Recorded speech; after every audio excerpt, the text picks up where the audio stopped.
জীবনের সাথে যদি মনে হচ্ছে অনেক খারাপ কিছু ঘটছে, তাহলে ছোট্ট একটি কথা সবসময় মনে রাখবে। জীবনে যা কিছুই হোক না কেন, তা কোনো না কোনো কারণে আসে।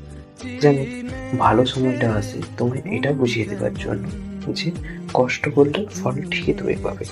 আবার খারাপ সময়টা আসে তোমায় এটা বুঝিয়ে দেওয়ার জন্য যে কোনো কিছুই চিরস্থায়ী না, সুখও না, দুঃখও না।